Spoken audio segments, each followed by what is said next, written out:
कामार्दितः सशंकाश्च सगणो विस्मयो भवत।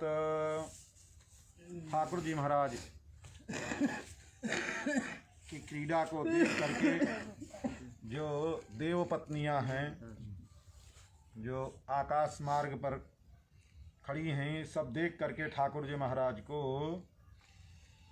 मोहित हो गई, कामार्दित हो गई। और चंद्रमा जो अपनी सभी कलाओं के साथ और अपनी पत्नियों के साथ, अपने गणों के साथ ठाकुर जी महाराज, रात्रि का समय है ही, ठाकुर जी महाराज का दर्शन कर रहे थे, सब परम विस्मय को प्राप्त हुए ठाकुर जी महाराज की रासलीला को देख करके। ठाकुर जी महाराज कृत्वा तावन्तमात्मानं यावतीर गोपयोषिताः रेमे सा भगवांस्ताभि आत्मा रामोपि लीलया। भगवान जितनी गोपियां थी उतना स्वरूप बना लिया और गोपियों के साथ में रमण किया, क्योंकि भगवान तो आत्मा राम हैं। भगवान ने रमण किया, लीला पूर्वक किया। कोई जैसे किसी का उसी के प्रति आत्माभिनिवेश होता है, बहुत बड़ी चाह होती है, ऐसे नहीं, जैसे क्रीड़ा करते हैं खेल खेल में, लीला पूर्वक ठाकुर जी महाराज में तासामति विहारेण श्रांता नाम बदनानि सह प्रमृजत करुणा प्रेमणा संत मेनांग पाणिना। ठाकुर जी महाराज उन गोपियों के परिश्रम को देख करके, श्रम को देख करके, उनके जो श्रम बिंदु प्रकट हुए हैं, उन श्रम बिंदुओं को ठाकुर जी महाराज गोपियों के शांत करते हैं। उनके अपने हाथ के स्पर्श से उनके जो शरीर जो है थक गया था, श्रांत हो गया था, उस थकान को दूर करते हैं। ठाकुर जी महाराज गोपियों के साथ लीला करते हुए कहते हैं, ताभिर्युतः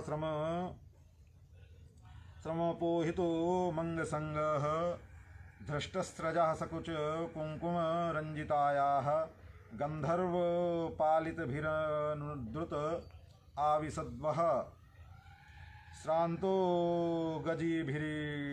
गजीभिर्भराडिव भिन्न सेतुः। ठाकुर जी महाराज जैसे गजराज अपनी पत्नियों हथिनियों के साथ में लीला करता है, विहार करता है, वैसे ही ठाकुर जी महाराज उन गोपियों के साथ अनेक प्रकार की लीलाएं करते हैं।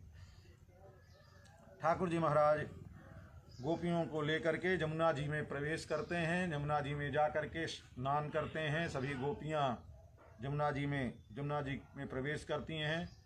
एक दूसरे के ऊपर जल का छींटा दे रहे हैं, जल क्रीड़ा ठाकुर जी महाराज कर रहे हैं सभी गोपियों के साथ में।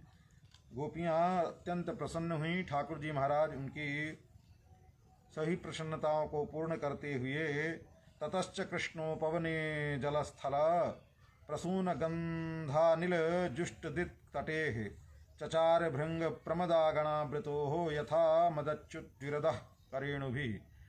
ठाकुर जी महाराज जल में प्रवेश किए। ठाकुर जी महाराज की जो बनमाला है, वो बनमाला, ठाकुर जी महाराज की बनमाला में जितने भ्रमर हैं वो सब भ्रमर हैं क्या, भ्रमर ही संत जन हैं। उस बनमाला के चारों तरफ जो उसमें पुष्प लगे हुए हैं, उस पुष्प का रस लेने के लिए सभी भ्रमण मरड़ाते रहते हैं।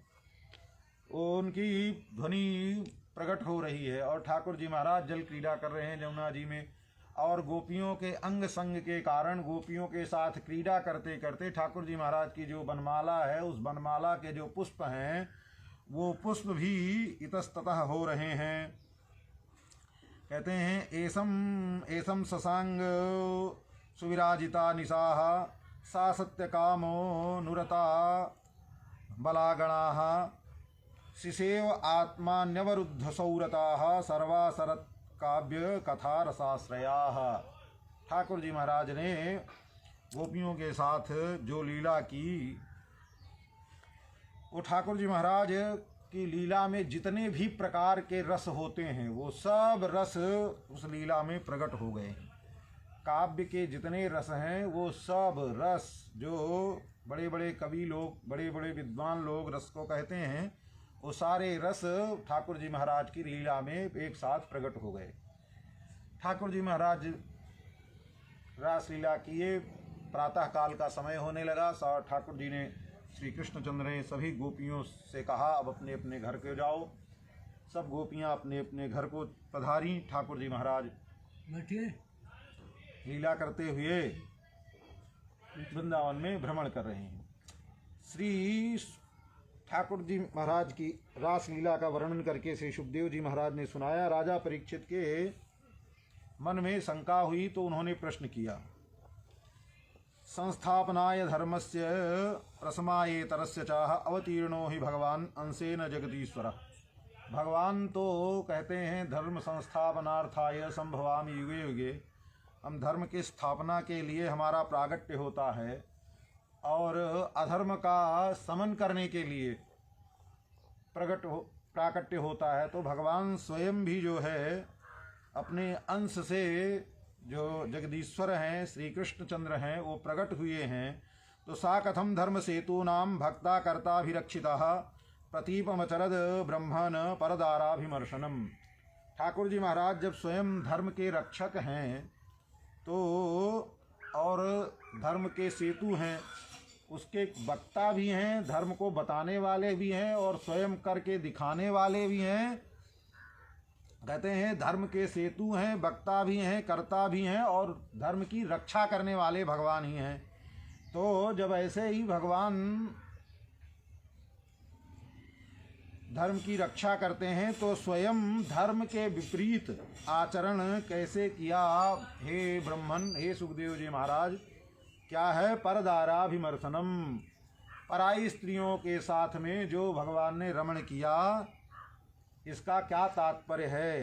कहते हैं आप्त कामो यदुपति ही कृतवान वै जुगुप्सिताम किमभिप्रायः एतम नः संशयम छिन्धि सुब्रतः। भगवान तो आप्त काम हैं, जो यदुपति हैं, यदुवंश में अवतीर्ण हुए हैं, उनकी कोई स्वयं की कामना नहीं है। वो और कृतवान वही जुगुप्सितम, भगवान जो संसार में निंदनीय कार्य है, जिसको लोग निंदनीय कार्य कहते हैं, वो कार्य भगवान ने किया। भगवान के ऐसी लीला करने का क्या अभिप्राय है? कोई न कोई कारण होगा, भगवान तो ऐसा कर नहीं सकते हैं। तो कहते हैं हमारे मन में संशयम छिन्धि सुब्रतः, ये हमारे मन में संशय हुआ है और इस संशय को आप छेदन करिए, इस संशय को नष्ट करिए। कहने का तात्पर्य है परीक्षित जी महाराज के मन में किसी प्रकार की शंका नहीं है। परीक्षित जी महाराज भगवान के पूर्ण भक्त हैं। देखिए, जिनमें प्रेम का आधिक्य होता है तो प्रेम के आधिक्य के कारण जो दोष भी होता है, प्रेम की अधिकता के कारण उस दोष में गुण दिखने लगता है। तो लेकिन परीक्षित जी महाराज ने सोचा आगे चल करके इस कथा को सामान्य जन जब सुनेंगे तो उनके मन में शंका उपस्थित होगी, तो भविष्य में कोई शंका करे उससे पहले हम ही शंका करके उसका निवारण कर दें, ताकि बाद में जो है, और सुखदेव जी महाराज के मुख से शंका का निवारण होगा। तो सुखदेव की आप्त वाणी है, सुखदेव जी महाराज शंका का निवारण करेंगे तो भविष्य में जो है फिर कोई इस विषय पर शंका नहीं कर सकेगा। ऐसा मन में विचार करके श्री परीक्षित जी महाराज ने सुखदेव जी से प्रश्न किया। श्री सुखदेव जी महाराज कहते हैं धर्म व्यतिक्रमो दृष्ट्वा ईश्वराणाम च साहसम तेजीयसाम न दोषाय बन्हे सर्वभुजो यथा। कहते हैं धर्म के विपरीत अगर कोई आचरण दिखाई देवे, जो समर्थ लोग हैं, जो ईश्वराणाम च साहसम, जो ईश्वर हैं, जो समर्थ हैं, जो सर्वसमर्थ हैं, उसमें धर्म के विपरीत भी कोई आचरण दिखाई देवे या धर्म का उल्लंघन करते हुए भी दिखाई देवे, तो वो उनके सामर्थ्य या उनका साहस मान लेना चाहिए, वो धर्म का उल्लंघन नहीं माना जाएगा। कहते हैं तेजी यसाम न दोषाय बन्हे सर्वभुजो यथा। जो तेजवान लोग रहते हैं, जो समर्थ लोग रहते हैं, उनमें कोई दोष नहीं होता है। कहते हैं बन्हे सर्वभुजो यथा, जैसे अग्नि सबको जला करके राख कर देता है, अग्नि सबको खा करके समाप्त कर देता है अग्नि। तो पर अग्नि में सबको जलाने के बाद भी अग्नि हवन में घी भी डालो और तिल जौ चावल अनेक प्रकार की औषधियाँ डालो उसको भी जला देता है। अग्नि में जंगल में लग जाए तो जंगल को भी जला करके समाप्त कर देती है। अग्नि में कूड़ा कबाड़ा ले जा करके डाल दो तो वो भी जला देती है। और अग्नि में आदमी को भी और जीवों किसी को भी जला दो सब जल करके समाप्त हो जाते हैं। तो कहने का तात्पर्य है ये तो अग्नि का तेज है, अग्नि की सामर्थ्य है।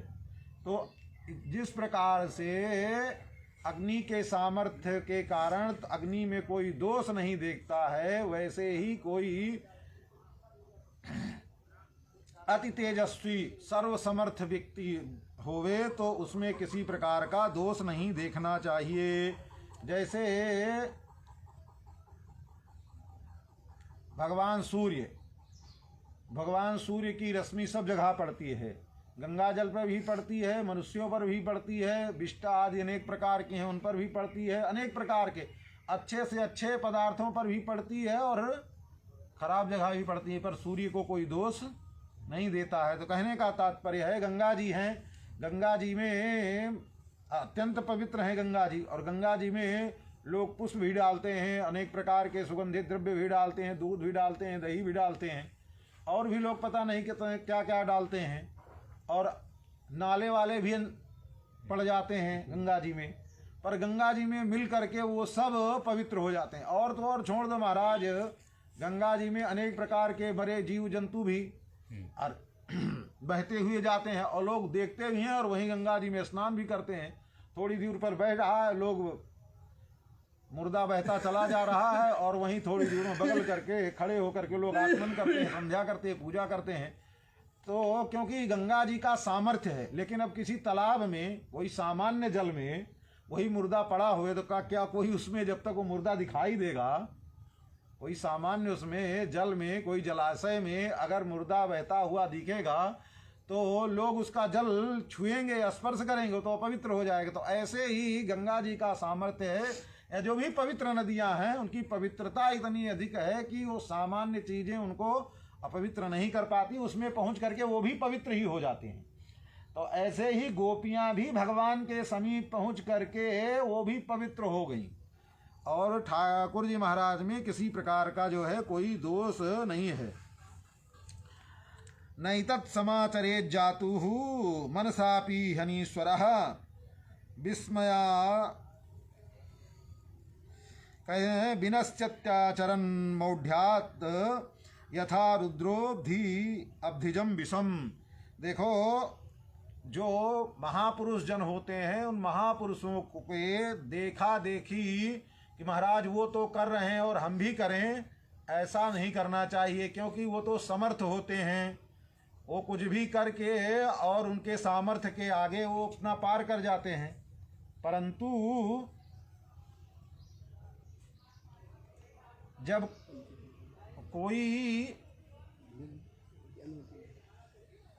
कोई सामान्य जीव ऐसा करता है तो उसके लिए विपरीत हो जाता है। जैसे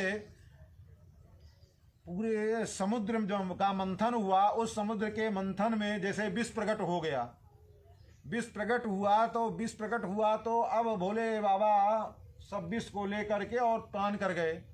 अब कोई बोले कि महाराज भोले बाबा तो जो है इतना ज़्यादा विष पी गए, तो भाई भोले बाबा पी गए तो हम भी पिएंगे। अरे चलो वो कालकूट विष वो तो कितना मात्रा में रहा, उसकी मात्रा की भी गणना नहीं की जा सकती है। और नहीं भैया 2-4 सल्फास की गोली खा करके, जिसको ये करने की इच्छा हो, थोड़ा थोड़ा खा करके पॉइजन और सल्फास खा करके देख लेंगे तो पता चल जाएगा। तो कहने का तात्पर्य है भगवान शंकर का सामर्थ्य है, भोले बाबा का सामर्थ्य है कि वो विषपान कर गए। अब उनकी देखा देखी सब विषपान करना चाहे तो पता चले कि जय सिया राम हो जाएगा, तो और कुछ करने के लिए बचेगा ही नहीं। तो ये तो सामर्थ्यवान के लिए है जो भी, तो इसलिए महापुरुषों की देखा देखी नहीं करना चाहिए। महापुरुष लोग जो कहें ईश्वराणाम वचः सत्यम तथैवाचरितम क्वचित् तेषां तद स्ववचो युक्तम बुद्धिमास्तत् समाचरेत। कहते हैं कि जो ईश्वर होते हैं, जो समर्थ लोग होते हैं, उन सामर्थ्यवान महापुरुषों कि वाणी को सत्य मानना चाहिए और उसी वाणी को मान करके, उनकी बात को मान करके आचरण करना चाहिए। तथैवाचरितम क्वचित, जो सामान्य आचरण, कोई कोई आचरण है, उनका आचरण देख करके वैसा आचरण करना चाहिए, सभी आचरण अपनाना नहीं चाहिए। अब भैया कहें कि हम कृष्ण भगवान ने माखन चोरी की, गोपियों के साथ लीलाएं की, रास लीलाएं की, जब भगवान ने किया तो हम भी करेंगे। तो भैया ठीक है, करो, कोई दोष नहीं है, करने में कोई दोष नहीं, पर अनुकरण कर रहे हो तो सब करो ना भाई। एक ही का अनुकरण क्यों करना? जब अनुकरण करना है तो सब अनुकरण करो। तो भैया भगवान ने सबसे पहले क्या किया? भगवान का प्रागट्य हुआ, मथुरा से जेल में पैदा भय, चलो पैदा होना अपने बस की बात नहीं, उसका अनुकरण भी नहीं कर सकते हैं, वो तो अपने बस की बात नहीं है। और जब जेल से निकल करके आए तो नंदगांव में सबसे पहला ठाकुर जी का कार्यक्रम ये हुआ कि पूतना आ गई, और पूतना के विष का पान ठाकुर जी महाराज ने किया। तो यहीं से शुरुआत करो। एक जो है घोल करके ठाकुर जी महाराज जो पूतना का वक्षस्थल है उसमें जो विष पान किया, कालकूट विष, तो कह रहे हैं, कहने का तात्पर्य यह है कि पहले भैया आप विष उस घोल करके रख लो और पी लो, और उसके बाद जब बचो तो आगे की लीलाएं करना। भाई अनुकरण तो फिर अनुकरण होता है ना। अनुकरण तो एक एक देश विशेष अनुकरण नहीं होता है। अनुकरण करो तो सब कुछ करो। फिर तो हमको जो जो सुहावे सो तो हम करेंगे, और जो हमको न समझ में आए वो नहीं करेंगे, ऐसा तो फिर ये गलत बात है। तो कहने का तात्पर्य यह है कि भगवान का सामर्थ्य है, भगवान जैसे विष पान करते हैं वैसे ही ये भी लीलाएं कर रहे हैं। और श्री परीक्षित जी महाराज को समझाते हुए कहते हैं, किमुताखिल सत्वानाम तिर्यंग मर्त्य दिवौकशाम ईशतुश्चेसितव्यानाम कुशलान्वयः। देखो भगवान का जो भगवान के विषय में जो ये सब बातें हैं वो ठाकुर जी महाराज के सामर्थ्य के कारण है। भगवान सब चर अचर जितने भी जीव हैं, जितने भी प्राणी हैं, उन सबके स्वामी हैं, सबके परमेश्वर हैं, सबके ठाकुर जी महाराज स्वामी हैं, सबके पति हैं। और जब सबके स्वामी हैं, जब सबके पति हैं ठाकुर जी महाराज, तो गोपियों के भी स्वामी हैं, गोपियों के भी पति हैं। और वास्तविकता तो यही है कि ठाकुर जी महाराज ही सब आत्मा के परमात्मा हैं। तो आत्मा और परमात्मा के मिलन में किसी प्रकार का कोई दोष तो होता ही नहीं है। हाँ, ये देखने में जो लगता है वो ठीक है। तो कहने का तात्पर्य है कि देखो, और ठाकुर जी महाराज ईश्वर हैं, तो जो ये शुभ अशुभ का फल होता है, जो ये शुभ अशुभ व्याप्त होता है, वो जीवों के लिए होता है। ये शुभ अशुभ कर्म का फल जीवों के लिए है, सर्वेश्वर परमात्मा ईश्वर के लिए नहीं है। तो ईश्वर में शुभ अशुभ व्याप्त नहीं होता है। इसलिए और भी कहते हैं, गोपी नाम तत्पत्नी नाम चा सर्वेशाम एव देहिनाम योन्तश्चरति सोध्यक्षा क्रीडनेनीय देहभाग।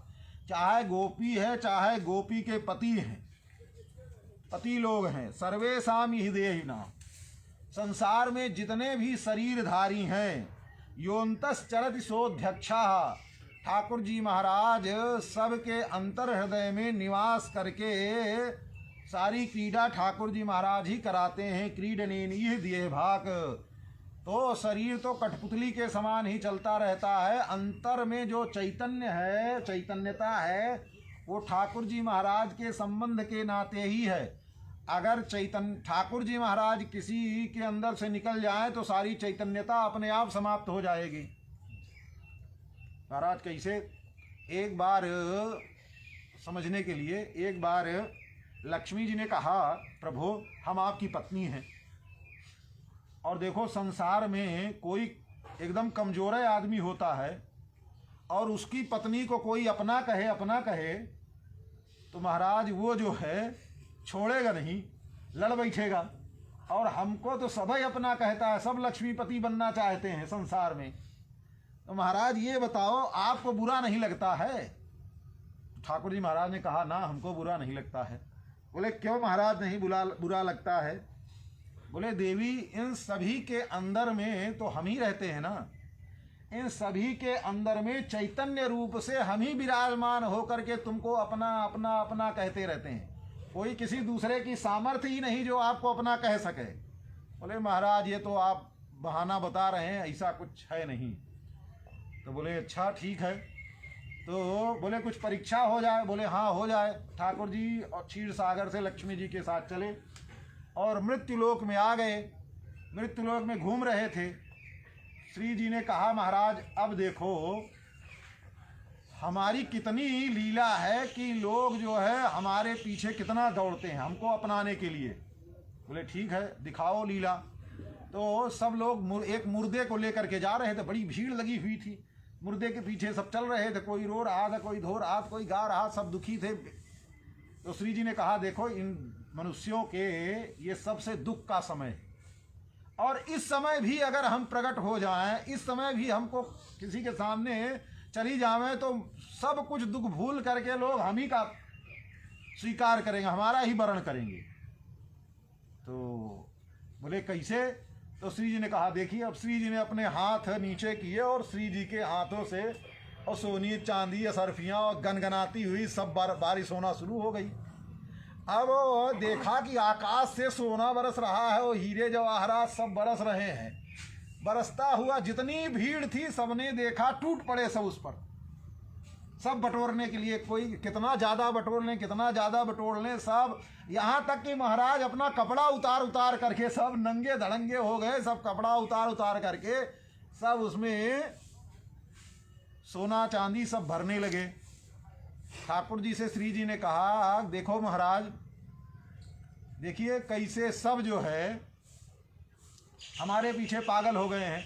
अब घर परिवार वाले कौन मरा कौन जिया किसी को कुछ मतलब नहीं, केवल पैसा बरस रहा। सब जो साथ में मुर्दा था उसको तो सब भूल गए और उसको भी रख करके सब उसी में जुट गए बटोरने के लिए, और रोना धोना सबका बंद हो गया।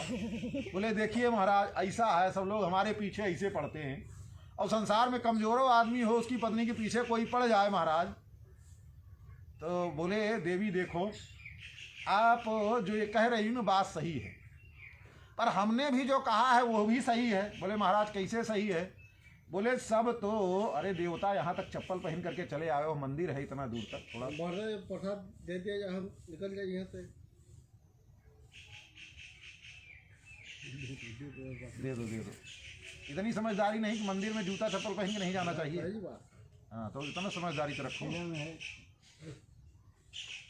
तो कहने का तात्पर्य है कि श्री जी ने जब कहा ठाकुर जी से, तो ठाकुर जी ने कहा देखो देवी हमने भी जो कहा वो भी सही है, और आप जो कह रही हो कुछ अंश में वो भी सही है, पर अंतर्दृष्टि करके देखा जाए तो हम जो कह रहे हैं वही सही है। तो श्री जी ने कहा महाराज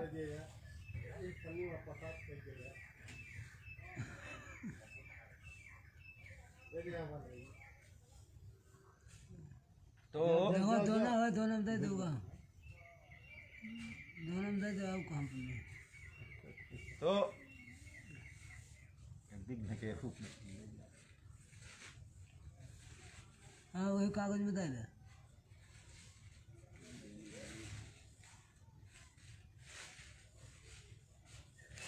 वही दे नहीं देता धरे बाटता है थमा में।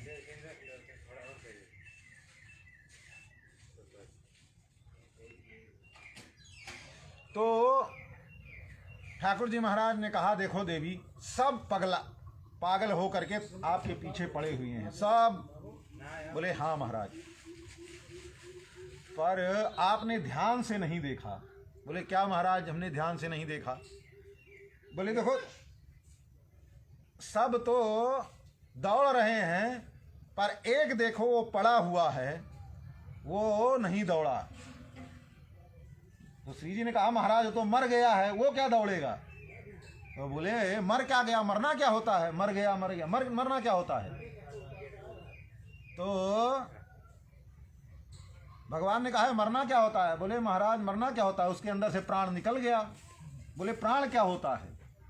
बोले महाराज उसके अंदर से चेतन जो था वो निकल गया। बोले चेतन क्या होता है? तो श्री जी ने कहा कि महाराज चेतन तो, अब चेतन क्या होता है? तब श्री जी ने कहा महाराज चेतन का मतलब आप। तो महाराज आपके चैतन्यता से सभी चैतन्य है, नहीं तो किसी में चैतन्यता नहीं है। तो महाराज सीधा सीधा मतलब यह है कि आप निकल गए उसके अंदर से। बोले हम निकल गए? बोले हाँ, हमारे निकलने का मतलब है कि वो मर गया। बोले हाँ मर गया।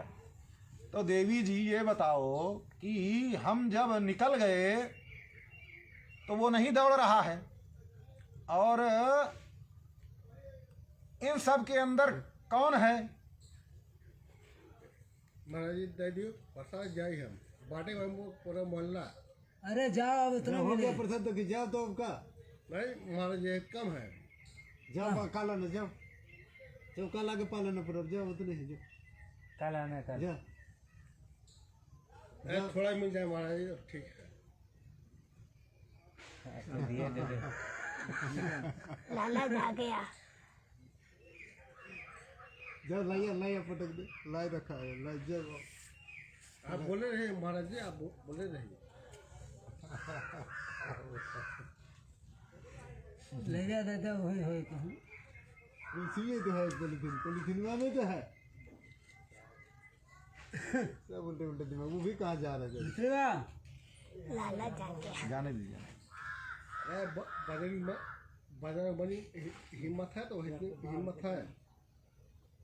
हाँ राज नहीं भैया वो थोड़ा मीठा दे दो। अब जाओ कल आना।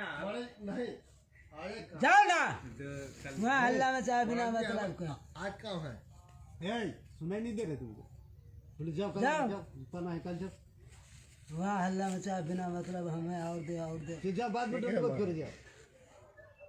बिना मतलब के वहाँ सब कथा में महाराज जी आप कथा खाओ।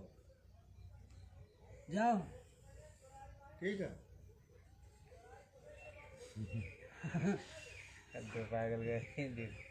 दोपहर एक। तो बोलिए श्री अयोध्यानाथ भगवान की। तो कहने का तात्पर्य ये है कि ठाकुर जी महाराज ने कहा देखो देवी जी, इन सब के अंदर हम हैं, हमारी चैतन्यता के कारण ही चैतन्य है।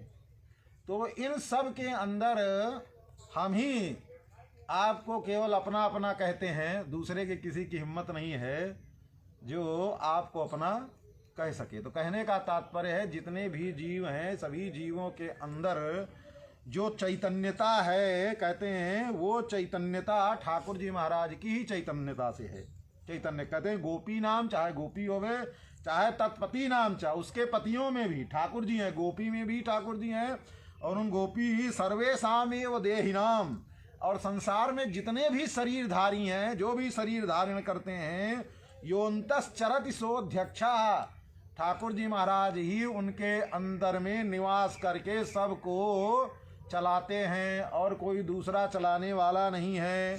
तो क्रीडने निह दिय भाग, और ये शरीर का मतलब तो केवल बस क्रीड़ा का मात्र है और कुछ नहीं है। कठपुतली के समान ही शरीर और जीव है, और ठाकुर जी महाराज की चैतन्यता से ही सब कुछ चैतन्य है। कहते हैं अनुग्रहाय भूतानाम मानुषम देहमाश्रिता भजते तादृशी क्रीड़ा या श्रुत्वा तत्परो भवेत। ठाकुर जी महाराज ने सभी जीवों के ऊपर कृपा करने के लिए मनुष्य का शरीर धारण किया हुआ है, और मनुष्य के जैसे ही ठाकुर जी महाराज भजते तादृशी क्रीड़ा, और सामान्य मनुष्यों के जैसे ही ठाकुर जी महाराज लीला कर रहे हैं। क्यों कर रहे हैं? क्योंकि तत्श्रुत्वा या श्रुत्वा तत्परो भवेत।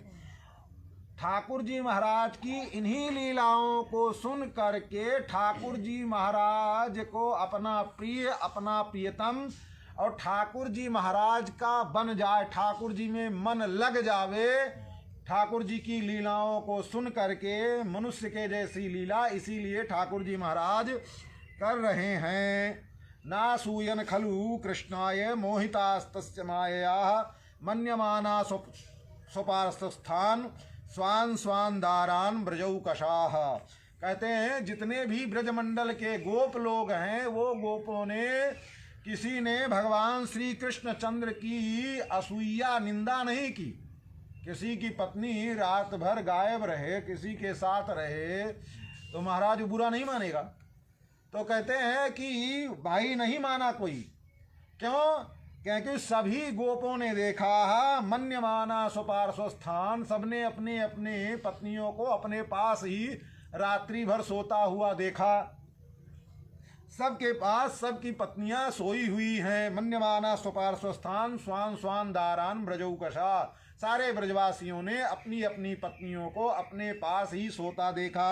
इसलिए किसी ने ठाकुर जी महाराज की निंदा नहीं की। सब ठाकुर जी महाराज से जैसे प्रेम करते थे उससे ज़्यादा ही प्रेम कर रहे हैं। ब्रह्मरात्रूपावृत्ते है वासुदेवानुमोदिता अनिक्षंत्यो ययुर्गोपाः स्वग्रहान भगवत प्रिया। ब्रह्मा जी की उन रात्रियों में, एक रात्रि नहीं, ब्रह्मा जी की कई रात्रियों तक भगवान ने गोपियों के साथ लीला किया। फिर ठाकुर जी महाराज ने गोपियों को घर जाने के लिए कहा। इच्छा न होते हुए भी ठाकुर जी की आज्ञा का पालन करके गोपियां अपने अपने घर को चली आईं। यहीं पर रासलीला की पूर्ति होती है। ठाकुर जी महाराज रासलीला पूर्ण करते हैं।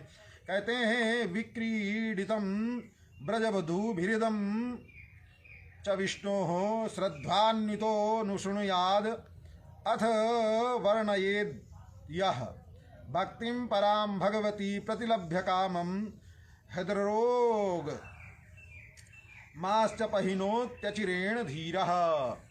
जो ये ठाकुर जी महाराज की ब्रज गोपियों के साथ में जो लीला है, इस लीला का ब्रजवधूभिरिदम च विष्णु, भगवान विष्णु जो श्री कृष्ण चंद्र हैं, श्रद्धान्वितो जो श्रद्धा पूर्वक इसका श्रवण करता है या वर्णन करता है, वो भक्तिम पराम, वो परा भक्ति को प्राप्त करता है। भगवती प्रतिलभ्य कामम, और भी उसके हृदय में जो मनोकामना होती है उस मनोकामना को पूर्ण करता है, प्राप्त करता है। और हृदय का रोग जो है, हृदय का रोग जो है, वो रोग जो है भी खत्म हो जाता है, अपने हृदय के रोग को समाप्त कर देता है। अचिरेण, ज़्यादा समय नहीं लगता है। कथा सुनने के पश्चात ही ज़्यादा समय नहीं लगता है और वो धीर हो जाता है, सामर्थ्यवान हो जाता है। भगवान की रासलीला को कथा श्रवण, रासलीला की कथा श्रवण को करके कहने का तात्पर्य है हृदय के केवल काम एक रोग नहीं है, जितने भी विकार हैं, ये षड विकार हैं, सभी प्रकार के विकार ये भगवान की रासलीला का जो उपाख्यान है उसको श्रवण करके जीव अपने अपने मनोविकारों को नष्ट कर देता है और भगवान की भक्ति को प्राप्त करता है। पहले मनोविकार नष्ट होंगे, फिर मनोविकार नष्ट होगा, तब ठाकुर जी महाराज की भक्ति वो भी पराम भक्ति, पराभक्ति को प्राप्त कर लेता है। और पराभक्ति को प्राप्त करने के पश्चात फिर वो पूर्ण हो जाता है, उसकी कामनाएं सभी पूर्ण हो जाती हैं। और भगवान की परम भक्ति प्राप्त करने के बाद फिर कोई कामना अधूरी रह ही नहीं सकती और रह जाती भी नहीं है। इसलिए बोलिए श्री वृंदावन बिहारी लाल की, श्री अयोध्यानाथ भगवान की, श्री रंगनाथ भगवान की, श्री लक्ष्मी नारायण भगवान की, श्री सीतारामचंद्र भगवान की, श्री वृंदावन बिहारी लाल की, श्री हनुमान जी महाराज की, श्री सरयू मैया की, श्री अयोध्या धाम की, सब संतन की, सब भक्तन की। जय जय श्री सीताराम, जय जय श्री राधे श्याम।